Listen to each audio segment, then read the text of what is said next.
Hey, what's up, everybody? It's JayViper here. We're going to be checking out a video released by Neon Knight where he goes over his honest opinions about Dragon Age the Veilguard. The big thing here is this guy is not about having access to companies. He doesn't do a lot of early access stuff. He was invited. He checked it out for 7 hours, and he's going to give us his real true opinions. He doesn't really like what he saw, and it's refreshing to hear his opinions based on his 7 hours of gameplay. Let's check it out right after you like, subscribe, and hit that notification bell. JayViper is awesome. He's so good looking. He's got the crowd in all. All right, So let's get with into it. Dragon Age the Veilguard, there have been a lot of attempts, in my opinion, to convince the general public that this game is something that it really isn't. To convince you to reject the evidence of your eyes and ears, what you've been seeing in trailers and previews, and believe that the Dragon Age DNA in Veilguard, specifically its gameplay, is anything more than a very thin coat of paint. And That is refreshing to hear, because this is what I have been saying and so many others, is that they're saying things like we can't see what's happening, right? Like they're telling us it's so great, but we can see the evidence in front of our eyes. And then we're told that we're tourists. So, I mean, let's see where this video goes, but I think we might be in for a refreshing video here where someone actually had 7 hours hands-on, and he's going to tell us our eyes aren't crazy. Now, this is a Dragon Age fan, too. Big Dragon Age fan. as someone who played the game for about 7 hours a few weeks ago, well, I guess my thesis statement here is that it isn't. A thin coat of paint is more or less exactly what Veilguard has to offer longtime fans. And any serious, level-headed discussion about this game is Oh, his rook caught me for a surprise for a second. completely hampered by what seems to be an almost universal refusal to just say that out loud. Before I get to what I mean by that, and I think you're going to want to hear it as this has been a tough video to make as a once very big fan of these games, but Same. Like, I don't like making these videos. I don't. Because I really like Dragon Age. Like, people are like, you're a Dragon Age Origins stan. I'm like, yeah, I really liked Origins. But I also really like Dragon Age 2. Inquisition wasn't a big cup of tea. I didn't love it. But the story was good. But I didn't love the gameplay. before we get there, I do need to take a really quick second to first thank the sponsor of today's video, New World Eternum, which I need to get into this too. But we're going to go ahead and skip this real quick. But yeah, I need to check out New World again. I do. Now, for really quick context on how I had the chance to play Dragon Age the Veilguard, EA were nice enough to invite me to check it out, which I did very much appreciate. So he's one of them I'm that a went. big-time Dragon Age fan, and we've seen a lot of people come back from that. And I really felt like they were talking around things. And it was very evident that they were talking around the things that we were seeing and that they were seeing and doing. It really felt that way. Because as we've seen, toxic positivity leads to access to these types of things. That is what creates shills. It does. if you look at the other games I cover and tend to love on this channel, it sure fits right in, but I left the Veilguard game. recording event with a small pit in my stomach, because I knew that the honest way I would describe this game would be about the last thing most Dragon Age fans would want to hear. Now, I don't say that from a I had a terrible time and the game has no redeeming qualities perspective, but instead from, well, you know what? Here's a good way to put it. My prediction is that there are going to be 2 games that Veilguard will constantly be compared to. I can tell what this one is right now. That is God of War. I can't. One in terms of gameplay and the other for tone. On the gameplay side of things, well, if you haven't been able to tell by just, using your eyeballs, Veilguard's combat and exploration is full-blown, or at least 85% blown, God of War 2018 worship. This new Dragon Age is all about the action, building up a rage meter to release an ultimate, getting your perfect parries in, shield throws, talismans that activate special abilities, plenty of pots to break and chests to open. You get it. Point is, somebody really liked God of War 2018 and said, why don't we just do that and be done with it? So this is kind of what I noticed. I mean, just look at this. The perfect pause. But like, it really seemed like Warrior was the most like complete class, because the way the game works is every enemy comes to you, the player, right? So if you're a rogue or if you're a mage, you're dealing with everything like toe to toe. And that, it just didn't make too much sense. But yeah, the fact that he compares this to God of War makes a lot of sense because of the type of game God of War is. And it really suits the Warrior playstyle. Now, that's not all there is to say about combat, don't worry, we still need to get to where that thin coat of paint even comes into play, but the other comparison I think people will constantly make, this time in terms of the game's tone, is to that Guardians of the Galaxy game from a few years ago, and this is the point of the video where I like that game. I like that game. It wasn't like my favorite, but it's pretty good. Some of you recoil in horror and maybe projectile vomit, but it's also the point where at least some of you are probably thinking, hey, those are two not bad at all games. You could do much worse in terms of comparisons. And yeah, if you're thinking that, I completely agree. Yeah, but when you look at these games, I mean, if these are what a Dragon Age game is getting compared to, I'm out. That's not Dragon Age. In fact, I'd go as far as to say God of War 2018 is a great game. I love it. How is it compared to However, Marvel the reason I even bring those two Galaxy? games up, and the comparisons to Veilguard I'm sure are going to be out there, is this. Imagine if 6 months ago, we don't have to go very far back, only before that initial reveal trailer, but imagine if 6 months ago you, or even better, some imaginary person, let's say, had gone to the Dragon Age community on Twitter, Reddit, wherever, and said that what you wanted out of the upcoming Dragon Age, which at that point had only been teased, was God of War, action above all else, hack away at your enemy's combat, combined with a story matching the tone of the Guardians of the Galaxy game. Yeah, that person would get eviscerated. No, that's true. In fact, they wouldn't even get a chance to get eviscerated. They would get voted down and it would be kicked off Reddit. Like it would get self-deleted on a lot of places. Yeah, there's no way. Because this isn't what you want. In Dragon Age, you want story, deep story with meaningful choices and like interesting, smart gameplay when it comes to fighting. Like that, when I describe a Dragon Age, it's that. And it needs to be dark and gritty, and it needs to feel like you're pressured and you have a reason to be doing what you're doing.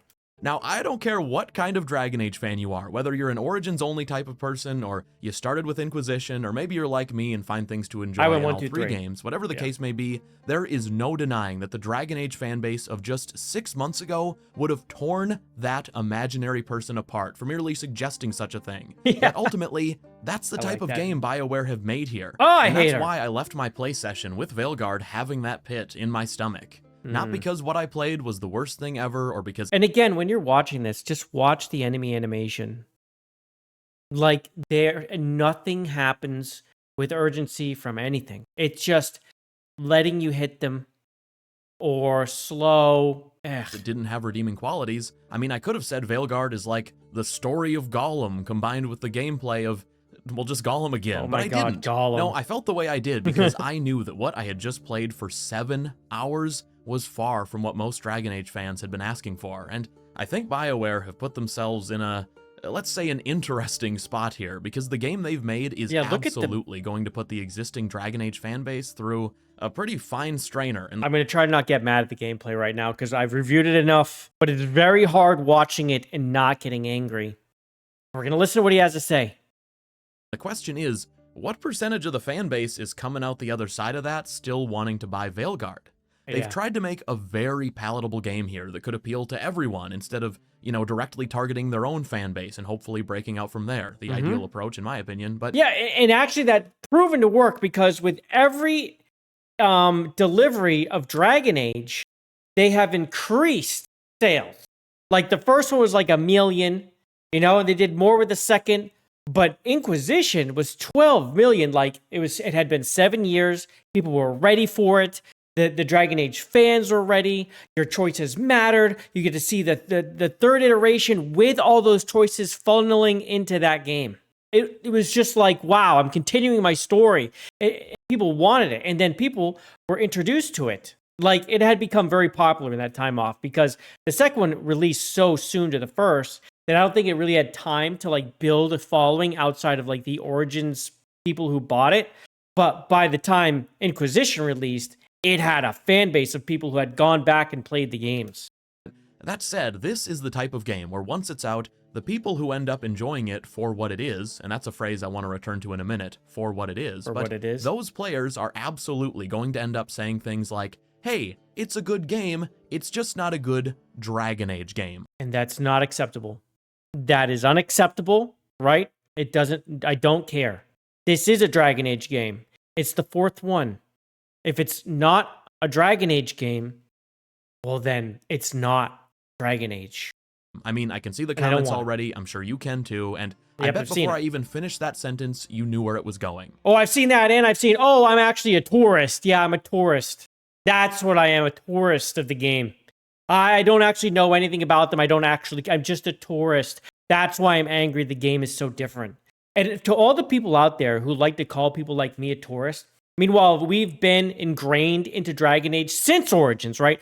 That's it. I'm not just an Origins guy and I played Origins only. I've been with Dragon Age since Origins released. I have the metal box. I bought that edition, okay?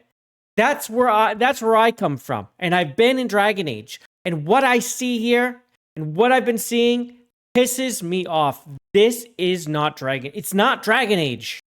That's the thing though, Veilguard as a quippy action-adventure is trying pretty hard at times and has its moments. It's just that a quip-filled action game is not what most Dragon Age fans were asking for. No, and in my opinion, you can't put any blame on the fans who feel like this is just not what they signed up for. Right. Anyway, that sums up my thoughts on the general direction BioWare have chosen to take with Veilguard. And now, I want to shift into my not particularly happy thoughts on one other specific part of the game. And also, I'd like to talk about the combat and writing through that for what it is lens. I will say that if you're hoping for a bunch of character creator talk at some point, maybe my ranking of the top 50 eyebrow colors in Dragon Age the Veilguard, well, I'm sorry, but I spent like 3.5 minutes making my guy, and while it may be shocking that I didn't spend an hour and a half carefully adjusting my character. No, that's smart because you get more time with the game. That's really important. That's cool.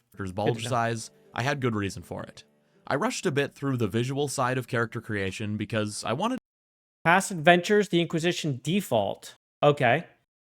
You can customize the main character in a few events from previous game, Dragon Age Inquisition.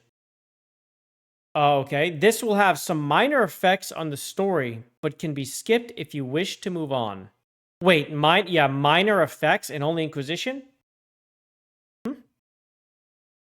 To get to something Did he put those brackets, or is that in the game? Was pretty excited for. Something BioWare have been talking about openly. Yes, you will be able to carry over decision for previous Dragon Age games into the Veilguard. It'll just work a little differently this time. It's now the set your past adventure screen before the opening mission, which you can go into your past adventures and it actually, through tarot cards, tells you what the context was and what decision you want to make.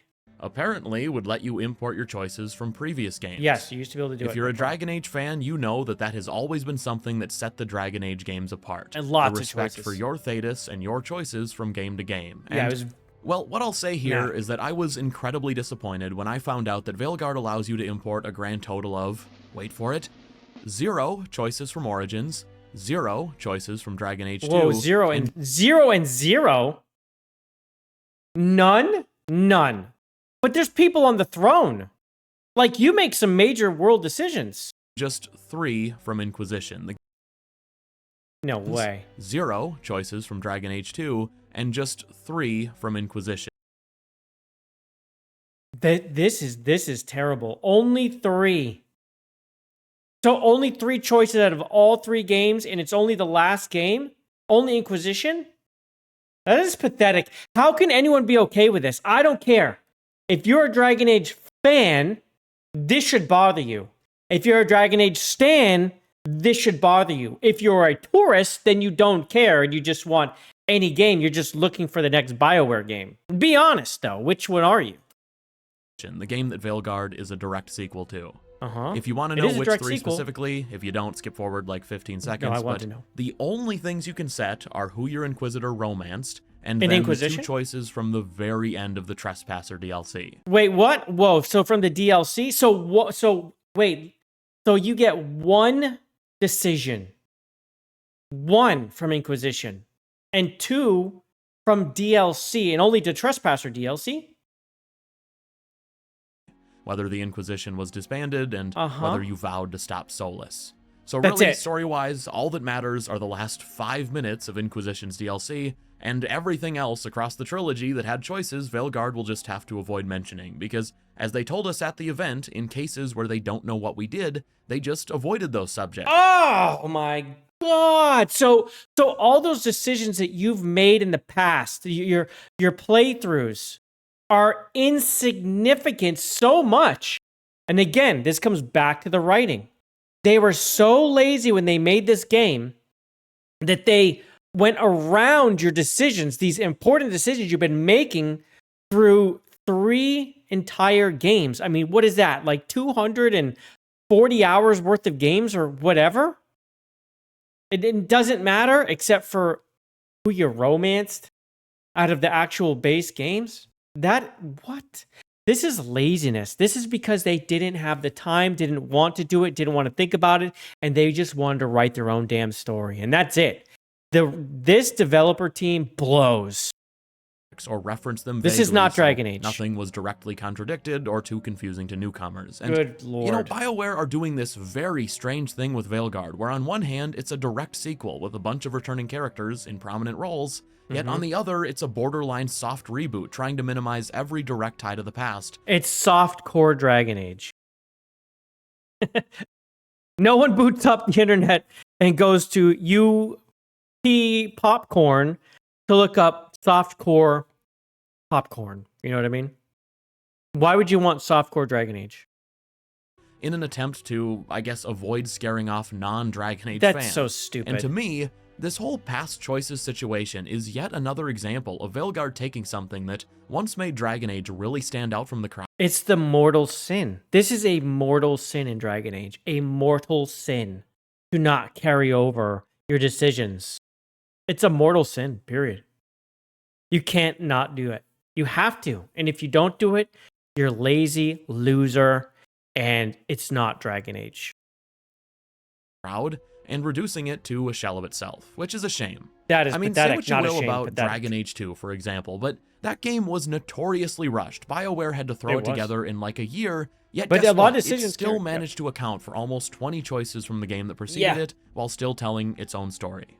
Yeah. I just think BioWare could have and should have done a lot better than 3 choices total. This game has been in development forever, and to be clear, it's not that I was crossing my fingers hoping for forced cameos and shoehorn. But the reason they didn't, again, I'll say it again, is because they wanted their own story. They wanted to make their own Dragon Age. They robbed the IP, right? They basically took the IP hostage and made it their own. That is what it is.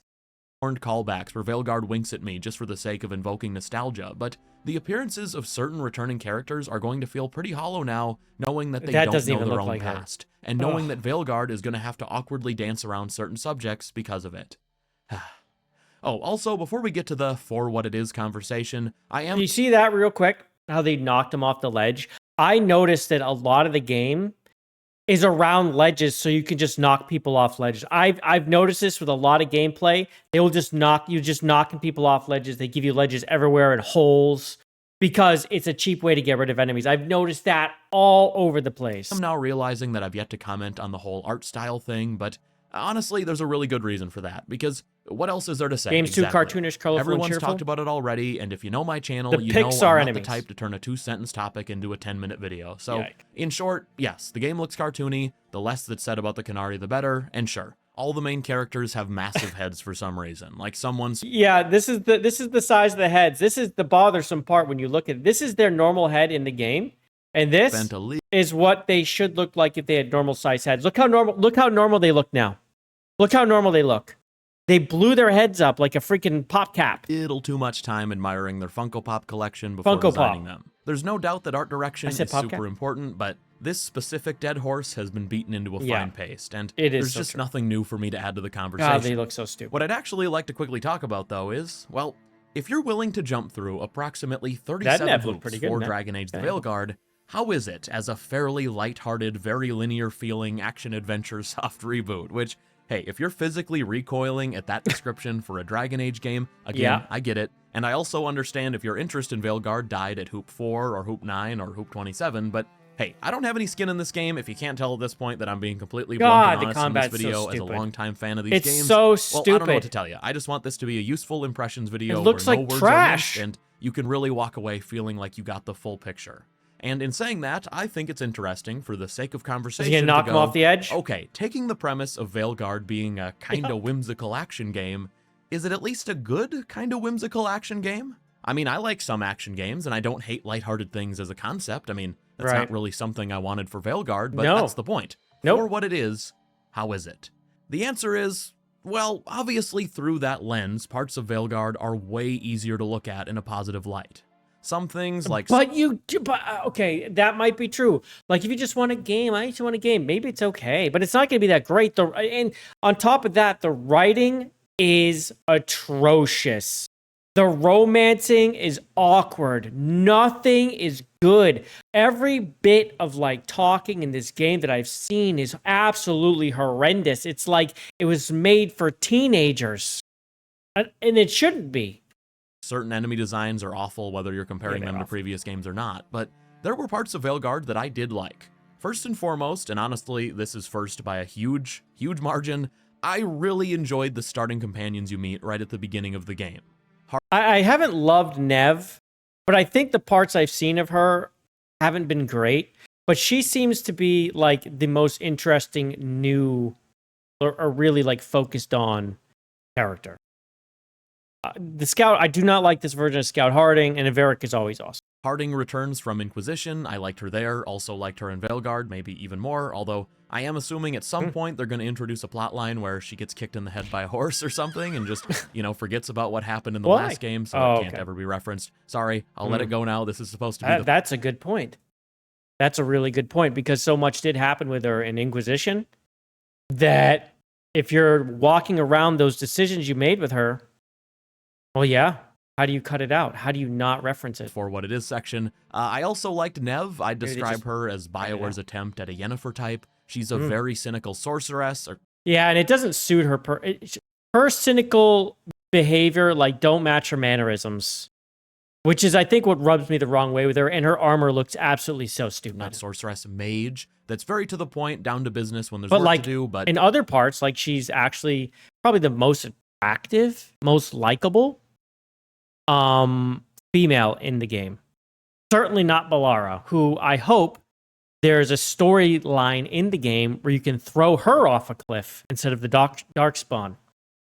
When you talk to her behind closed doors, there's obviously way more to her. This angle's horrible. The opening also has Varric involved, of course, another returning character, and while I won't say how much he is or isn't involved in the rest of the game, kind of a spoiler, I was happy that he still felt like Varric to me, just an older one who isn't really fazed by anything because at this point he's seen it all. After the opening companions though, it's more complicated, at least for me. 3 of them I had very little time with, but the other 2 I actually could form an opinion on were Lucanus and Balara. Balara didn't really work for me at all. She's the quirky one, and I'll leave it at that. And Lucanus, well, in my opinion, the premise of his character, there's something underneath the surface with him I won't spoil, but I felt the entire premise of this guy suffered quite a lot from Veilguard sanding the edges off of certain things. So he should be more rough around the edges. See, so they didn't do it. They didn't go all the way with him. They didn't really probably know how to write him. The writers are horrible, so that's probably the problem. Haven't been saying Veilguard has a light, breezy tone just for the fun of it. I mean, standard. In my 7 hours of playing the game, there was really only one 10-minute sequence that I'd describe as being remotely dark, tonally. This is not a spoiler, but in Balara's introductory quest, there was a small section of it where you come across a village that's been overrun by blight. Many innocents had died, and it was reasonably atmospheric. Yeah, so I actually did mention this before in another video, how I actually like this area. It looked kind of neat. Yeah, you just pretty much run through it and you're done. And you're done. You're out of here. You see a dragon and you're done. You're gone. I did almost groan when in the space of 15 seconds, the game hit me with a, "It's quiet. Too quiet," immediately followed by, "This barricade, was it built to keep something out?" Pause for dramatic effect. "No, to keep something in." And that trope is used all the time. And again, it just goes back to how bad the writing is. They can't write, so they use everyone else's ideas. And when it comes to them making up their own story and filling in the gaps of story with talking, it's horribly done. I mean, I didn't see, I think, a single instance where the writing and what I was being given by the characters was even remotely interesting. I mean, if you're going to hit me with lines like that, I feel like you really got to space them out. Give me some distance between the cliches, but hey, that's a nitpick. Anyway, though, my point is that I would bet if you go around to other previews from people who also played Veilguard, if they mention that the game can be dark at times, they're going to use footage from that one 10-minute sequence because it's really the only example. That thing was neat. Yeah, the thing holding him was cool. But yeah, this was it. This was all. From 7 hours of playing, other than I guess there was a boss fight we couldn't record that visually at least was dark, a boss fight I really liked actually. But back to companion talk, I would say the companions I mentioned positively were by far the most interesting thing to me about Veilguard. I really liked the conversations you could have with them back at the lighthouse, which is your base of operations in this game, and I always like the idea of approval-disapproval systems in games, which Veilguard has with the choices you make and your companions' reactions to. Disapproval and approval systems are fine if they matter, and in this game, I wonder how much they can possibly matter, because nothing seems to matter in this game. Those choices. As far as the choices themselves, well, before I say anything else, know that Veilguard is a very linear game, or at least it feels that way. Yo, she looks like the chick from Brave. 99% of the time. I like the hair. Sure, from the lighthouse base of operations, you can decide what mission you want to do. I don't believe things are all forced in a specific order, but ultimately, once you're doing a mission, which is what you're going to be doing most of the time, you're being funneled down a set path with little offshoots here and there to find some gear or an optional enemy, maybe. There's not much player freedom in that regard. But yeah, it's very unreal. The game is very on rails. I've seen that a lot. Once you're in a mission, you're on a rail, and you're going down the rail to the end. And personally, I mean, again, I've said it before, I don't care, really. I don't. It doesn't really bother me at all. Have the potential to make things interesting are the choices. In my 7 hours, most of the decisions I got to make were pretty small in terms of scale, but one of the decisions was extremely interesting, at least as a concept. I won't spoil it, but what I'll say is that I couldn't exaggerate the scale of what we had the option to do if I tried. And if, big if, that choice affects the rest of your playthrough and compounds with other choices like it, well, that could be really interesting. It's okay, because when Veilguard 2 or whatever they call the next one comes out, it won't matter anyway, so who cares? But unfortunately, could is all I can really say until the full game is out. Anyway, I think a good place to wrap this video up would be some quick closing thoughts on the combat. And also, by the way, if you've enjoyed this video and this kind of coverage, I try to be fair but very honest and upfront, then consider leaving a like as it really helps my content get out there, and consider subscribing if you want. I'll never spam you 1 or 2 videos. I probably spend way more time on than necessary each month. Wow. Now, what I think is interesting. Yeah, so I do have him linked below. It's Neon Knight. I will have the this video linked below. So if you want to check it out, give him a sub, definitely do it. Give the video a like. Interesting about taking Veilguard's combat for what it is that when I walked into my time with the game, just like with the art direction, I was already well aware of what Veilguard's combat looked like, so my expectations were at post having seen the trailer levels. I mean, we all have eyes, we've all seen those trailers, so when I sat down to play Veilguard, the flashy action combat with way too much happening on screen at times was not a shock. It was expected. It was also not a surprise to see that you can't take full control of your companions anymore and can only call in abilities because I'd already long since gone through the, wow, I really don't like that process when the first gameplay trailer dropped. The best I was hoping for, knowing everything I already did, was some dumb fun. I was going to be playing for 7 hours that day either way, and you know what? I got my dumb fun. Was it the best action game I've ever played? No, but I had a good enough time with Veilguard's combat that it met, or, you know, I'd say exceeded my post having seen the trailer's expectations. It controlled well, the perfect parry was very satisfying, and it helped that throughout the day we were being switched between the 3 different classes of... Oh, they were being switched. It's not something you do. Yeah, so they did have pre-builds for them to check out, so they get to check out everything. So he's saying the fact he didn't have to play one class was helpful. You know, do you understand what I'm saying with that? Right? It means that when you just play one class and you're a class, it wears you down. Of rogue, mage, and warrior, and within those classes you can respec to different builds whenever you want. That obviously kept things really fresh, and with the UI toned down. Whoa! I never noticed this. Check out that ballista shot right there. Watch this wall. Watch it get hit. Boom! It's just gone. With the UI toned down in the settings, I even felt like the "there's too much going on" effect was mostly fixed. Unfortunately, I don't have that footage because we weren't allowed to record much past the first 2 sections of the game where I hadn't turned the UI off yet, but it is what it is. Okay. Anyway, I think that's all for today. Thank you so much for watching, and I hope this came off as fair. I don't post a lot. I don't rely on early access for this channel to survive. My evidence being, well, 95% of the content I post. So when I go to play a game early like this, my only incentive is to come back and be honest about games I already had a serious interest in. Later this month, I still plan on reviewing Veilguard for you guys because I want to see how certain choices play out too. And while I'm disappointed, very disappointed actually, in the general direction of the game, I'm at least going to review it. I think that'll be worthwhile. That said, and I am also going to play this as well. I'm gonna play this live. We're gonna see it. We're really gonna dig into the character creator day one. We're gonna dig into it. I want to see what we can do. I'm gonna go male. I'm gonna go female. We're gonna look at them both. I want to see what we can do. So if you're on the fence, or whatever, we will check that out live, and then we'll get into the game with somebody. So fantastic video by Neon Knight. Super appreciate that he made this, and man, that is killer to learn that. It's only 3 decisions out of all of Dragon Age, all the trilogy. Only 3 decisions carry over, and it's only from the last game. 2 are from the DLC. So if you played the game and you didn't even play the DLC, then who cares? You didn't make those decisions anyway. He really does address a lot of the issues that I've been pointing out, and many others have been pointing out, how it just feels like a paper-thin game. It looks paper-thin, especially when you compare it to other Dragon Age games and the type of games those are. This is not a Dragon Age type of game.